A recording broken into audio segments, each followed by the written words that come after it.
my name is Miranda, and today I am here to review a book that if you had asked me last year, I probably would have said I would never ever do, and that book is A Court of Thorns and Roses by Sarah J. Maas. Maas. Anyway, backstory time on my little journey with this book, because this book and me have come a long way.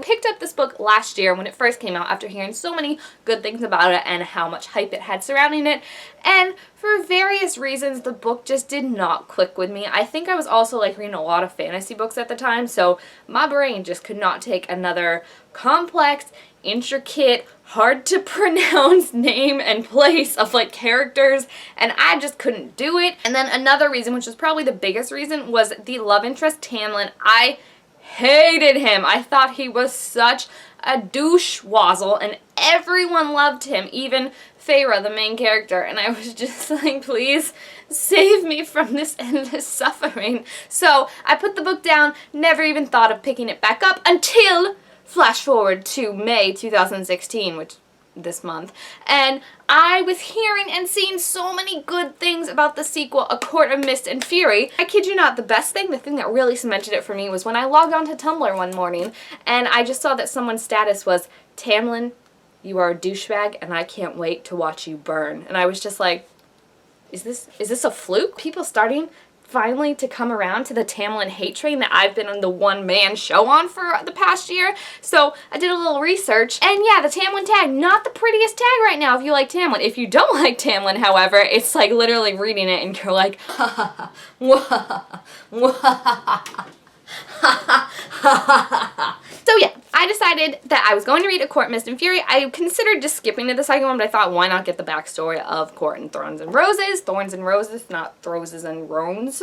That was a weird thing that happened. Okay, so this story, if you haven't heard of it, it's a Beauty and the Beast retelling, which, I mean, really, we need another one of those. But this is actually a pretty good one, because it's about Feyre, who lives in this world where fairies exist, and they're separated from the fairies and the humans by this wall, because the fairies, you know, attacked and killed and enslaved humans, and they had a treaty a long time ago that the humans would stay on one side and the fae would stay on the other side, but they ain't doing that anymore. Those fae are going back on their word, and Feyre right now at the beginning of the story, she is living in poverty with her father and her two sisters, and she is a hunter, and she's out hunting, and she kills this wolf because they really need the food. They're starving, they're desperate for food, but unfortunately she makes a mistake in killing this wolf because it turns out not to be just any wolf, but this wolf that a fairy really loves for spoilery reasons. So the fairy comes and is like, yo, who killed my favorite wolf? And Feyre is like, I did, biatch. So he's like, okay, well, I can either kill you,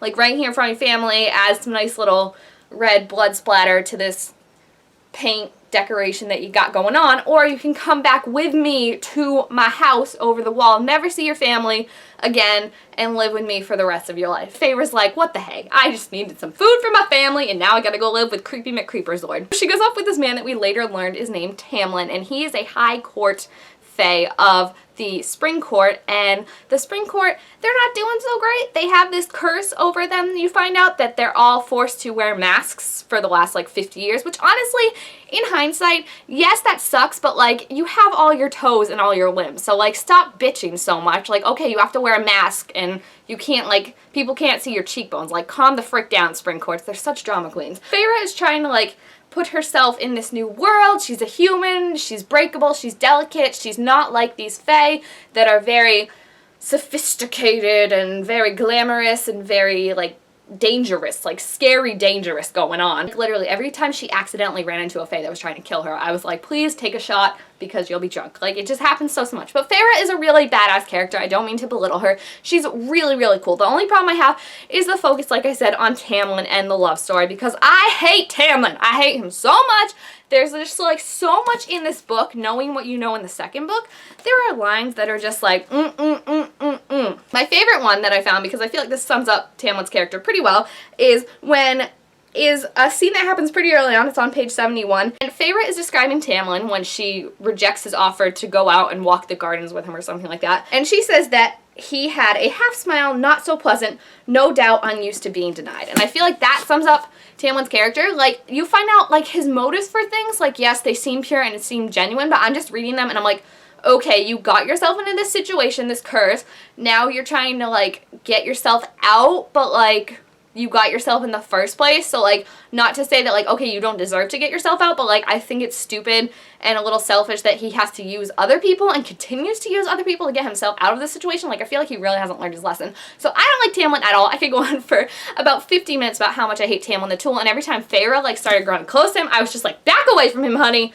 There are so many better people to choose from. Speaking of better people, Rhys, and my dear, dear Rhys was so beautiful in this book. I remember when I first read this book, not even having read it. Like I said, I just read like first 20 pages. I borrowed it from my friend when I was at her house, and I opened to the last chapter and I read the last chapter, and I was like, I think she's gonna end up with Rhys. And my friend was like, what? No, she's with Tamlin. Like, they good, they bros. And I was like, just you wait. I think by the end of the last book, she is going to be with Rhys. And from what I've heard of the second one, I could be correct with that assumption, so we shall see how that plays out. I also really love Lucien. He is Tamlin's kind of emissary, I think is what they call it, and he and Feyre strike up this really amazing friendship that I really, really like. Feyre was just such an amazing character, and like the journey she went on was so cool. I just feel like her and Tamlin, not only do I not like Tamlin, but their relationship felt kind of insta-lovey. It was like literally she didn't like him, and then it was like, oh, maybe he isn't a horrible beast. 5 pages later, I want him to kiss my breasts. I was like, what is happening right now? Hold the phone. Overall, this book, like I said, it was interesting. It was a really cool world. It just had very different feels throughout the book. Like the first third feels like one like world, like posh kind of. She's just kind of like finding her way in this world. Next part feels like, I don't know. I don't even know. We'll just skip that. And then the last 100 pages is like freaking Hunger Games death trials, and I loved it. I wish the whole book was like that, and I feel like it was so cool. Like, I was worried it was going to be rushed because it was only like the last 100 pages. Like I said, it was freaking amazing. I loved it. I thought it was so cool, and I also love how Sarah wrote it, like how she described Feyre's feelings with everything that's happening, because I feel like a lot of times when something bad happens, when a character has to do something not so great, they're kind of like, that sucks, and then they break down, cry about it, and then they're like, I have to do this, and they do it. Feyre, it really weighed on her every single choice she made in this book, whether it was to kill a fairy, kill someone, do something that wasn't pleasant, or have something done that wasn't pleasant to her. Like, you can see how it affects her and how it changes her well-being. I'm really excited to see how that's going to pan out in book 2, because I feel like even in this book, these last few, like 50 pages, Sarah has touched upon the torture and the kind of torment that Feyre has faced so much more than most other books in YA and adult, just books in general, and even everything. You really don't see the effects of some of the choices characters make. So I like that we got to see this. I'm very excited for the next book. I would give this one 4 out of 5 stars, and overall I am glad I got to read it. It's just I like knowing what happened in the second book, because it made me able to deal with some of the annoying Tamlin-esque stuff in this book. Like, I was like, just get through it and then you can read A Corn of Mist and Fury. A corn?